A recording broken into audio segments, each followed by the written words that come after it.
Donc je vois différentes personnes. Des personnes pour de l'aide au ménage, de l'aide à la toilette. Ça peut être du relationnel aussi en même temps. Et j'interviens aussi chez des personnes avec des pathologies différentes, style maladie d'Alzheimer, maladie de Parkinson, des gens qui sont aussi qui vivent chez eux mais qui sont suivis psy. Cette dame, je la connais depuis 2 mois là maintenant, mais ça se passe bien. Comment on dit là? On dit que vous allez chez une cliente? Ah non, c'est un usager. Un usager, d'accord. C'est un usager, il ne faut jamais parler de client. Hein. Ok, usager. C'est des usagers. C'est vert. Roule, Ghislaine. J'ai l'impression que c'est un métier où il y a très peu d'hommes. Ah, il y en a quelques-uns. Il y a quelques hommes. On a eu un jeune homme qui était très bien. Et ce petit jeune homme était très très bien accepté par les personnes. Ah, elle l'adorait.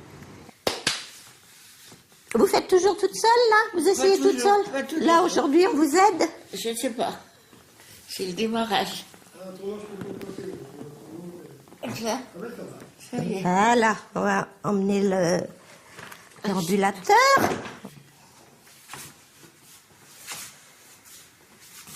Vous allez enlever ça, madame. Voilà, et là, elle commence à faire son visage. Donc, c'est les gants de toilette où j'en prends là, où j'en prends deux. Pour ma figure. Pour votre figure, d'accord. Ça, c'est pour votre dos. C'est pour mon dos. Puis ça, on l'utilisera pour le bas. Hein? D'accord. Vous avez une belle peau. Ah, elle a une belle peau, oui. Voilà, on a fait le petit dos, impeccable. Je vous laisse tranquille pour la suite. L'aide à la toilette, c'est particulier. Là, tu rentres vraiment dans l'intime. Ben oui, et c'est pas toujours facile pour la personne quand tu interviens pour la première fois chez la personne. Et bon, c'est vrai que la personne, elle est gênée quelque part. On rentre dans son intimité, mais bon, c'est aussi notre rôle de la mettre à l'aise. De lui dire, écoutez, bon, si vous voulez, on va commencer par une petite toilette du dos aujourd'hui. On va pas en faire de trop, on va faire connaissance. Et généralement, quand on démarre comme ça, petit à petit, on grignote un petit peu et c'est bon. Et tu gagnes la confiance. Et je gagne la confiance. Il faut gagner la confiance de la personne.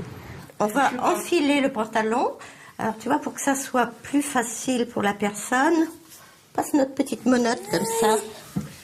Surtout, on se baisse bien, pour pas avoir mal à son dos. Oui. Donc, et ça, c'est toi qui as trouvé la technique ou on t'a appris je l'ai à le appris faire? en formation, hein. J'ai fait formation d'auxiliaire de vie. Hein. Il y a de plus en plus de personnes âgées en France. Je crois qu'il y a 3 millions de personnes qui ont plus de 60 ans aujourd'hui. C'est un métier qui va forcément être amené à se développer encore plus. Oui. C'est important. Ah bah oui, c'est important. Des personnes comme nous, bon, moi je trouve qu'on a un métier vraiment exceptionnel parce que bon, ça permet aux gens de rester dans leur univers et ben moi ça me fait du bien de pouvoir aider des gens comme ça, de les laisser dans leur petit quotidien tout en les aidant. Il faut être très patient avec les gens. Oui, oui. Moi je dis qu'il faut être diplomate. C'est pas dur quelquefois de garder son calme. Oui. Mais il faut faire. Il faut faire avec hein, des fois. Mais bon, c'est pareil. Il y a une limite. On sait jusqu'où la personne peut aller. Si la personne va trop loin, bon, ben, il faut quand même lui dire. Quelle est la différence entre une aide à domicile et une auxiliaire de vie sociale? Alors, l'aide à domicile, ce sera plus fixé sur des tâches ménagères, du repassage, des courses. C'est pas quelquefois difficile à gérer les humeurs des personnes? Si, oui. C'est assez... Mais bon, comme je te disais tout à l'heure, on fait avec, quoi. Il faut savoir s'adapter à tout type de personnes. La personne qui veut pas dialoguer, ben, on fait notre petit travail et puis... ça se passe comme ça, tout en restant quand même poli avec la personne. Quelle relation t'entretiens avec ces personnes âgées chez qui tu vas? En principe, une bonne relation, une relation amical un petit peu, mais sans trop dépasser les limites, quoi.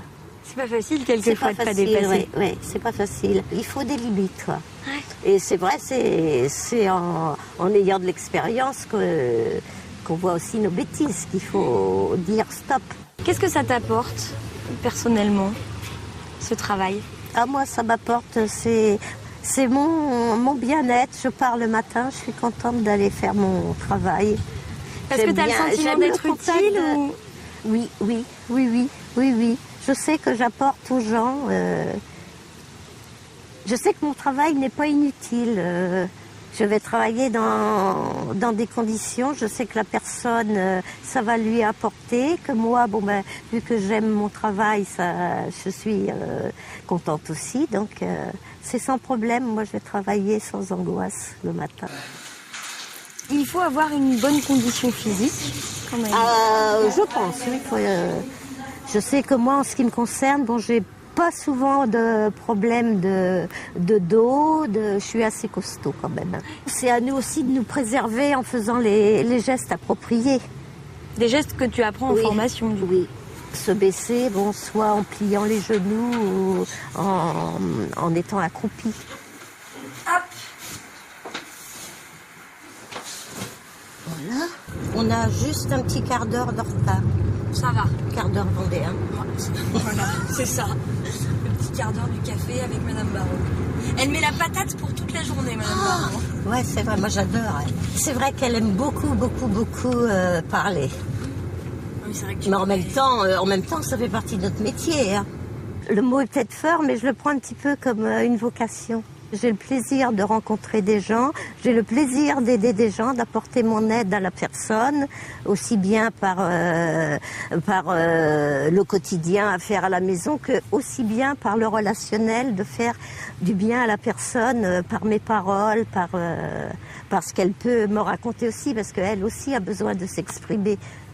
Parce qu'ils voient que nous, certains, donc ça leur fait du bien de s'exprimer.